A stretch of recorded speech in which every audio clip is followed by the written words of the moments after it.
Sistema digestivo. El sistema digestivo, también en anatomía a veces hablan del aparato digestivo, ¿ya? Está constituido por los componentes de la cavidad oral, las glándulas anexas a esa cavidad oral, el tubo digestivo y las glándulas anexas constitutivas de este tubo digestivo o relacionadas a ello. ¿Cuáles son? Por ejemplo, en la cavidad oral nosotros tenemos, formando la cavidad misma, las paredes, el techo y la base de la cavidad oral, tenemos los labios. Los labios tienen zona externa y zona interna. Evidentemente la zona interna es la que forma parte de esta cavidad, ¿ya? Las paredes de esta cavidad están formadas por la parte interna de las mejillas. El techo de la cavidad oral está formada por los paladares duros y blandos. Y en la base de la cavidad oral tenemos la lengua, ¿ya? Ahora, en la cavidad misma nosotros tenemos, ¿no es cierto?, los dientes, todo el aparato dentario. Asociado a esta cavidad tenemos glándulas salivales, las glándulas salivales mayores. Por ejemplo, aquí aparece mencionada la glándula parótida. También tenemos la glándula sublingual y la glándula submaxilar. Estas glándulas nosotros las analizamos cuando vimos glándulas exocrinas, por lo tanto eso está pasado. Con respecto a lo que es el paladar, la lengua, la cara interna de las mejillas, nosotros no hacemos una mayor descripción, ¿ya? El labio lo describimos cuando hacemos la parte práctica, ahí se describe. La lengua también en parte la describimos cuando hacemos la parte práctica, ya que empleamos muestras de eso, pero no está considerado dentro de nuestros contenidos, solamente hablar de generalidades de la cavidad oral, ¿ya? Las glándulas sí las vimos porque están formando parte de estos tejidos glandulares, por lo tanto están pasadas. Bien, lo único que podemos decir con respecto a la cavidad oral, ya básicamente es la conformación que tiene. ¿Ya? Como es una cavidad que siempre se mantiene húmeda, básicamente comenzamos a hablar de un término que aparece acá, que se relaciona con una capa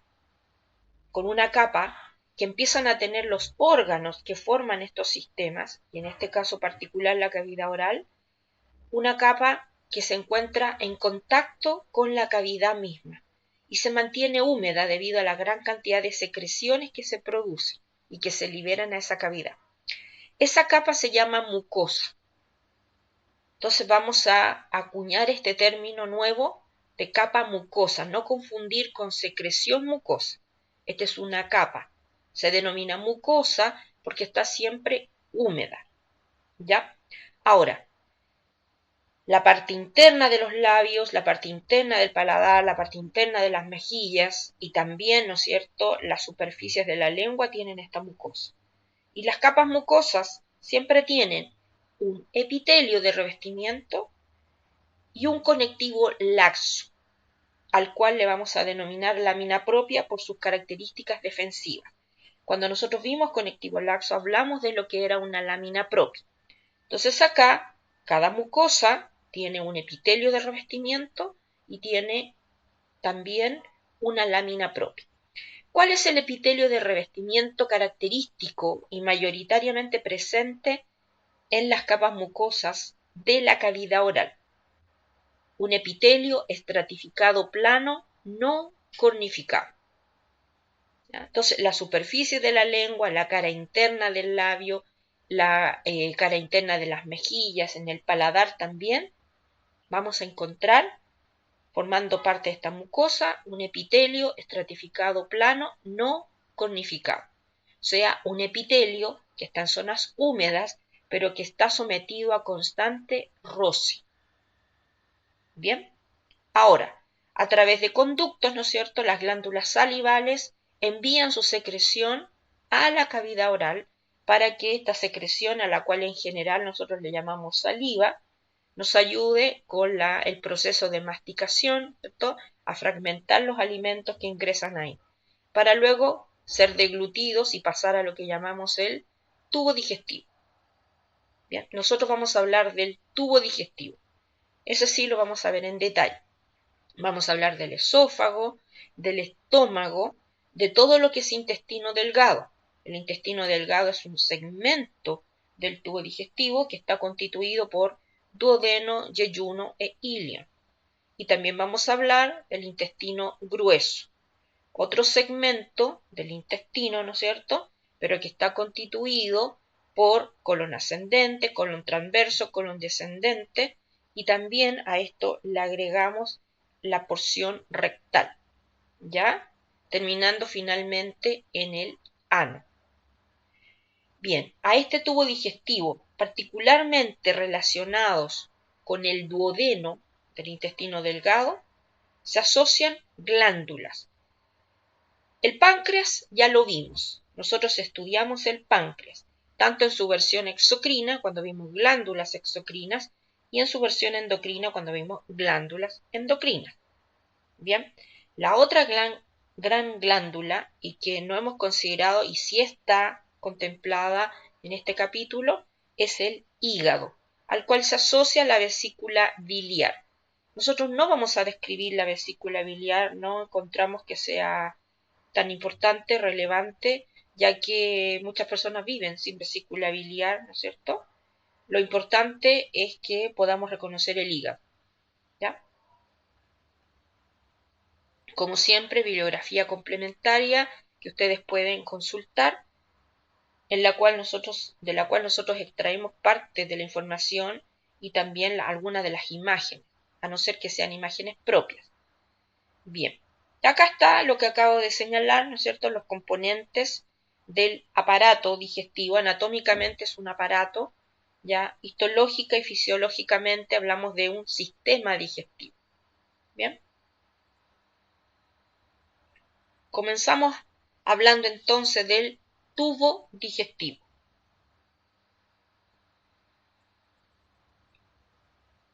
Esta imagen que está acá resume las características de lo que llamamos la pared del tubo digestivo. Recuerden que todas las estructuras que hemos mencionado hasta el momento, siempre hablamos de que cuando había una estructura hueca, ¿ya?, esa estructura tenía un lumen o una cavidad, también llamado luz, lumen o cavidad. Pero para que exista ese lumen tiene que existir una pared, ¿ya? La pared del tubo digestivo tiene características comunes en todo su largo. Entonces, con esta imagen vamos a intentar, ¿cierto?, hablar las generalidades del tubo digestivo para luego desglosar órgano por órgano, ¿ya? Pero este es el resumen, así que es importante que lo entiendan. Acá tenemos representado un corte transversal de algún segmento del tubo digestivo. De hecho, se representan varios a la vez. Pero estamos viendo la mitad solamente de ese corte transversal. Imagínense que al lado derecho está la otra mitad. Porque recuerden que cuando uno ve un corte transversal de un órgano tubular, va a ver con claridad el lumen que va a tender a la redondez. ¿Ya? Entonces nosotros sabemos cuando estamos viendo un corte transversal de algún órgano tubular. Entonces, en esta pared nosotros tenemos capas. De aquí en adelante, ¿no es cierto?, siempre vamos a describir capas. Hasta ahora solamente habíamos descrito los tejidos, pero resulta que todos los tejidos que nosotros analizamos en los órganos que vamos a estudiar ahora en el tubo digestivo forman parte de alguna capa. Se organizan formando parte de capa e interactúan entre ellos. Entonces, acá arriba tenemos indicado las capas, también se conocen como túnicas. Y aquí abajito tenemos los principales componentes de las capas que vamos a señalar. Después nosotros vamos a analizar órgano por órgano y específicamente, ¿no es cierto?, qué componentes tiene la capa de algún órgano especial. Vamos a hablar de células también que son características de ciertos órganos. pero vamos a hablar de las generalidades primero. Entonces, la base del estudio para entender el tubo digestivo es esto. Después ustedes agregan los elementos o componentes específicos que tiene cada órgano, pero esta es la estructura general. Lo que voy a mencionar ahora es lo que está presente en todo el tubo digestivo. Por eso es tan trascendente. Bien, la capa más interna de estos órganos, y hablamos de interna, y siempre se parte de acá, es la que está cercana al lumen.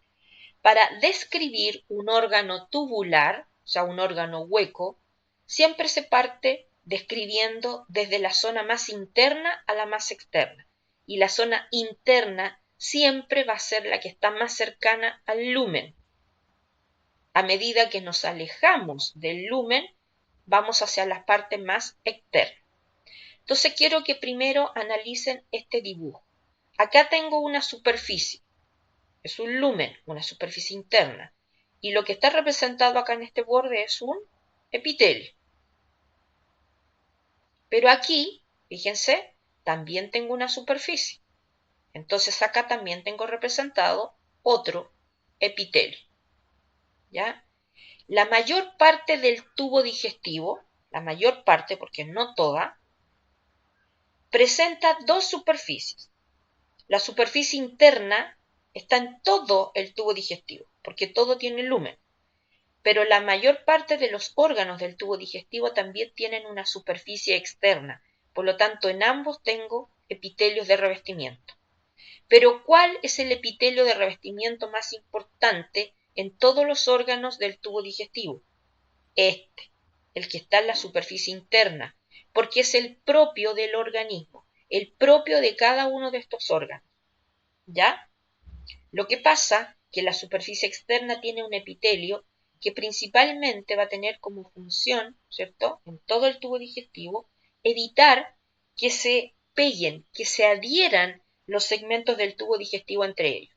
Y eso es porque, ustedes ya lo estudiaron anatómicamente, están muy pegaditos, muy juntos unos con otros. Por ejemplo, el intestino está tremendamente enrollado. Si no hubiese un epitelio en la superficie externa, simplemente se adherirían entre ellos, se pegarían y no podía provocarse o generarse algún movimiento durante el proceso de digestión. ¿Ya? Entonces, cuando uno habla del epitelio del estómago, se refiere a este, no a este. Si habla uno del epitelio del esófago, lo mismo, o el epitelio del intestino, uno se refiere al epitelio de la superficie interna, ya que todos estos órganos tienen el mismo tipo de epitelio en su superficie externa. Entonces, ¿dónde está el epitelio específico de cada órgano, el que le permite cumplir su función determinada en la superficie interna? Bien, entonces debo aclarar eso. Ahora, hay algunos órganos del tubo digestivo y de otros órganos que vamos a ver más adelante en otros sistemas que no tienen un epitelio en la superficie externa. Solamente hay conectivos ahí. Son pocos, pero hay algunos que carecen de este epitelio. Entonces, la capa más interna del tubo digestivo se denomina capa o túnica mucosa. Aquí dice túnica, pero yo la puedo reemplazar por la palabra capa. En general, yo lo que más utilizo son los términos capa. En vasos sanguíneos utilizamos los nombres de túnica, pero en realidad son sinónimos. Así que no importa si aparece túnica o capa. Lo importante es esto. Túnica o capa mucosa, la más interna. Debajo, decimos que debajo de la mucosa, porque como esta es una superficie, ya, y partimos de acá, entonces bajo la mucosa vamos a encontrar la túnica o capa submucosa. Debajo de esta, o a continuación de ella, más externa, ¿se fijan? Encontramos la capa o túnica muscular. También se le denomina capa o túnica muscular propia y también le denominan capa o túnica muscular externa. Tiene esos tres nombres. Y la capa más externa de todas es la túnica o capa serosa. Esta no está presente en todo el tubo digestivo. En la mayor parte del tubo digestivo sí. Ahora, y son las capas serosas las que tienen este epitelio acá. ¿Cuál es la otra opción que tenemos? Los órganos que no tienen túnica o capa serosa, lo que van a tener como capa externa es la llamada túnica adventicia. ¿Ya? La túnica adventicia. ¿Ya? Ahora, ¿cómo están constituidos en el tubo digestivo estas capas? Aquí, miren por favor acá abajo. ¿Qué componentes tiene todas las túnicas mucosas o capas mucosas de todo el tubo digestivo? ¿Qué es lo general que van a tener? Todas van a tener un epitelio de revestimiento. A eso se refiere con lámina epitelial. Siempre una túnica o capa mucosa va a tener un epitelio de revestimiento. Ahora, este epitelio de revestimiento varía, porque nosotros ya analizamos los epitelios de revestimiento y vimos qué tipo de epitelio tenía el esófago, cuál estaba en el estómago, cuál estaba en el intestino. Por lo tanto, hay un epitelio de revestimiento, pero ese es variable según la región del tubo digestivo en la que nos encontremos. Para recordar, en el esófago tenemos un epitelio estratificado plano, no conificado. En el estómago tenemos un epitelio simple cilíndrico, mucosecretor. Intestino delgado e intestino grueso teníamos un epitelio simple cilíndrico con chapa estriada y células caliciformes. ¿Ya? Entonces, la lámina epitelial siempre se refiere al epitelio de revestimiento que está acá, pero ese tipo de epitelio depende del órgano que estemos estudiando. Luego, la capa mucosa tiene una lámina propia. Dijimos que la lámina propia está formada por un tejido conectivo laxo, pero rico en células de la defensa. Entonces, en todo el tubo digestivo, vamos a tener un tipo de tejido conectivo rico en células de defensa. Le vamos a conocer como lámina propia, pero ese es el nombre que se le da porque la clasificación sigue siendo tejido conectivo laxo. El otro componente que está en todo el tubo digestivo, en su capa mucosa, se denomina lámina muscular de la mucosa. Así se denomina. Y está conformada en todo el tubo digestivo por musculatura lisa. Pero se denomina la estructura lámina muscular de la mucosa. Estos tres componentes están a lo largo de todo el tubo digestivo en su capa mucosa, siempre. Ahora, en algunos segmentos del tubo digestivo hay otros componentes, por ejemplo, glándulas. Hay algunos órganos del tubo digestivo que en su capa mucosa, además de los elementos que ya señalamos, presentan glándulas. Cuando estemos describiendo cada uno de esos segmentos, vamos a hacer referencia a esas glándulas y ver dónde están y cuáles son. ¿Ya? Pero esto es lo general. Entonces, recuerden todos los tipos de epitelio que están en el tubo digestivo y saben que ese epitelio va a formar parte de la capa mucosa, junto a una lámina propia y junto a una lámina muscular de la mucosa. Inmediatamente por debajo de la mucosa, ¿no es cierto?, viene la submucosa. Y la submucosa, a lo largo de todo el tubo digestivo, presenta tejido conectivo denso desordenado. Eso es característico de la capa submucosa del tubo digestivo. Tejido conectivo denso desordenado. Otro componente que es característico es esto, mire. Aquí se ven como unas agrupaciones. Acá. Esto que se ve de negrito, ahí parecen como unas orejitas. Esto que está acá representa lo que se denomina un plexo. Plexo nervioso. ¿Qué es un plexo? Los plexos son estructuras nerviosas que forman parte del sistema nervioso periférico, específicamente del sistema nervioso periférico autónomo,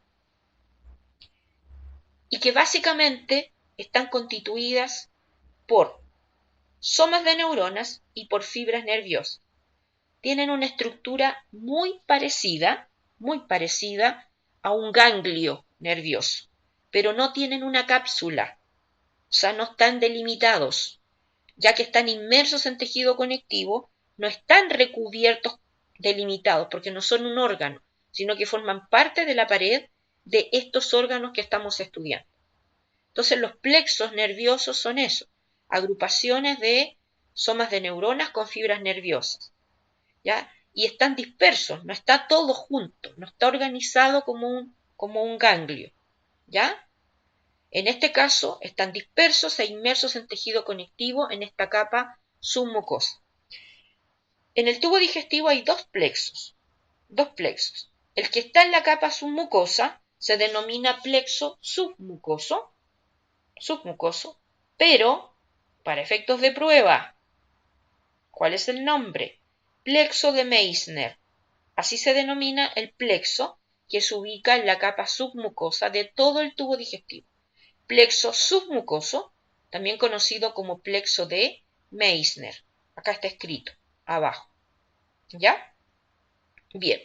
Entonces, tejido conectivo denso desordenado, plexo submucoso o de Meissner. El plexo, recuerden que es tejido nervioso, pero se le denomina plexo. Ahora, en algunos segmentos del tubo digestivo, también en esta capa es posible encontrar algunas glándulas, no en todo el tubo digestivo. Entonces, cuando describamos los segmentos, vamos a indicar en cuál de ellos podemos encontrar glándulas. Y si hay glándulas, cuando hay glándulas, también vamos a encontrar tejido conectivo laxo. Pero eso es solo cuando tengamos glándulas en esta capa, porque recuerden que el tejido conectivo característico es tejido conectivo denso desordenado. ¿Ya? Bien. Ahora vamos a la capa muscular o túnica muscular. Recuerden que también se le llama capa muscular externa o capa muscular propia. Recibe todos esos nombres. ¿Ya? Ahora, aquí predominantemente va a existir a lo largo del tubo digestivo músculo liso. En la mayor parte del tubo digestivo, esta capa muscular o túnica muscular propia está formada por músculo liso. Después vamos a ver en qué órganos no hay músculo liso. Ahora, la musculatura del tipo que sea se organiza a su vez en dos disposiciones anatómicas como mínimo. Dos disposiciones anatómicas. Se organiza el músculo, ya circularmente, o sea, como enrollando, como lo que ocurría, ¿se acuerdan? Que en algún momento les mencioné cuando había un músculo liso, cómo se organizaba en los vasos sanguíneos, formando capitas concéntricas. A esa disposición se le llama circular. Pero también el músculo liso tiene o toma otra disposición, que es longitudinal, o sea, el eje mayor de la célula se dispone paralelo al eje mayor del tubo digestivo, a su largo. A esa disposición se le llama longitudinal. Entonces, en la capa muscular o túnica muscular, encontramos, por ejemplo aquí, todo esto es músculo liso. Fíjense que en esta zona donde está el cursor, las células se ven alargaditas. O sea, están vistas cortadas longitudinalmente. A esta capa, cuyas células se disponen formando capas concéntricas o circular, y que al corte histológico yo las veo longitudinalmente cortadas, se le denomina capa muscular circular interna. Así se le denomina a esta capa. En la otra, donde el músculo aparece cortada transversalmente, que es esta, porque su disposición anatómica es longitudinal, esta de acá se le conoce como capa muscular longitudinal externa. Ambas conforman la capa o túnica muscular de estos órganos. ¿Ya? Recuerden que esta túnica también se le llama muscular propia o muscular externa, pero que tiene dos disposiciones anatómicas a lo largo del tubo digestivo. Vamos a ver que en un segmento específico del tubo digestivo se va a agregar otra disposición anatómica, pero estas dos que acabo de señalar, la circular y la longitudinal, están en todo el tubo digestivo. ¿Ya? Y cuando nos hacemos referencias a la capa circular, como nosotros siempre vemos cortes transversales del tubo digestivo, esta disposición del músculo en forma circular nos va a mostrar células cortadas longitudinalmente. En cambio, la capa cuya disposición anatómica tiene células dispuestas a lo largo, ¿no es cierto?, o longitudinalmente respecto al eje mayor, en un corte transversal de este órgano van a aparecer cortadas transversalmente. ¿Bien? Entonces, acá tenemos estas dos disposiciones anatómicas del músculo para esta capa. Pero aquí hay que agregar otro componente. Aquí también hay tejido nervioso. Aquí también hay un plexo. Pero el plexo presente en la capa muscular se denomina plexo mientérico o plexo de Auerbach, como está acá. Plexo mientérico o plexo de Auerbach. ¿Y dónde se ubica siempre este plexo? Entre las dos capas de músculo. Siempre se ubica entre la circular y la longitudinal. Siempre, en todo el tubo digestivo. Aunque se agreguen más capas, más disposiciones anatómicas, el plexo siempre se ubica entre la capa muscular circular y entre la capa muscular longitudinal. Siempre entre ellas, porque hay órganos que tienen más capas, más disposiciones anatómicas, pero siempre van a tener estas dos y siempre el plexo va a estar ubicado entre esas dos. ¿Ya? Bien, espero que haya quedado claro. Y la última capa, que es la que predomina en el tubo digestivo, es una capa serosa. La mayor parte del tubo digestivo tiene una capa serosa como capa externa. Y las capas o túnicas serosas están constituidas siempre por un mesotelio.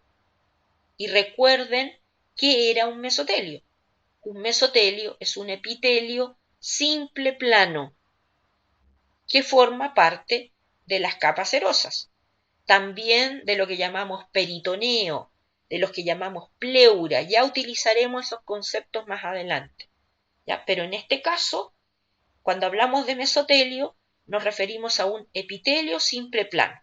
Pero como está formando parte de esta serosa, recibe el nombre, no es una clasificación, recibe el nombre de mesotelio.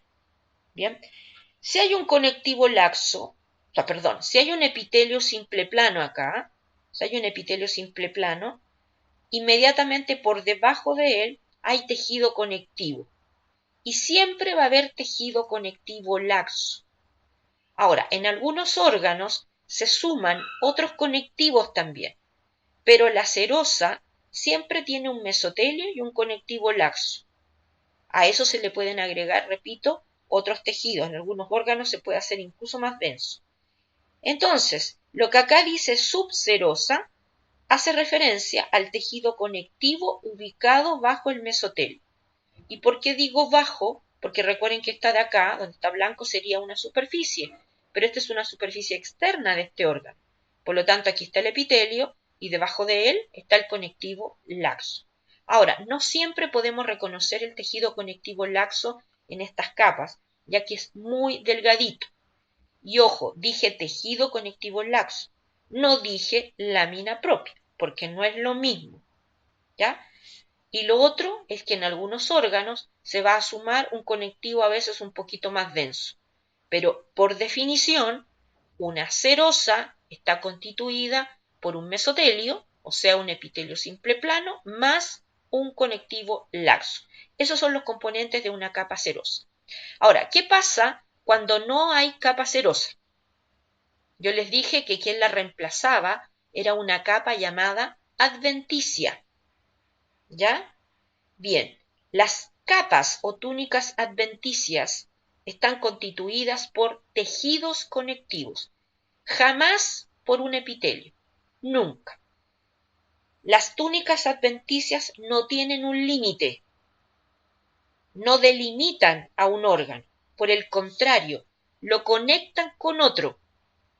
Entonces las túnicas adventicias en realidad no tienen un límite, es muy difícil definir dónde termina la adventicia de un órgano y comienza la del otro, porque justamente esta túnica lo que permite es que se mantengan pegados de alguna forma, todo lo contrario de lo que hace una serosa. Bien, entonces las túnicas adventicias están constituidas por tejidos conectivos. ¿Y qué tejidos conectivos pueden estar presentes en una túnica adventicia? Tejido conectivo laxo, tejido conectivo denso desordenado y tejido adiposo blanco. Esos son los tejidos que suelen constituir a una túnica adventicia. Ahora, si hay más o si hay menos de uno o de otro, depende del órgano que estemos estudiando, también del segmento de ese órgano que estemos estudiando.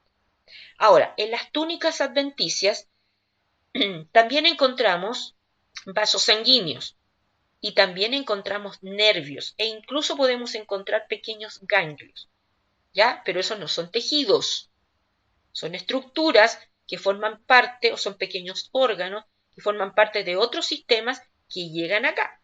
Un nervio forma parte del sistema nervioso periférico, un ganglio también, ¿ya? Pero llegan aquí. Si yo hablo de un vaso sanguíneo, forma parte del sistema cardiovascular. Entonces, como tejidos, una adventicia suele tener tejido conectivo laxo, tejido conectivo denso desordenado y tejido adiposo blanco. Pero a eso se le suman componentes de otros sistemas, como vasos sanguíneos, como nervios y como ganglios eventualmente. ¿Ya? Bien, esa es la generalidad del tubo digestivo. Entonces, cuando ahora hablemos de órgano en órgano, solamente nos vamos a referir a las características particulares, a los elementos particulares que tengan los órganos que estamos estudiando, porque ya saben la estructura general. Bien, entonces, vamos a dejar hasta acá esta grabación para luego comenzar ya a aclarar, ¿no es cierto?, y a revisar de uno por uno los principales órganos del tubo digestivo.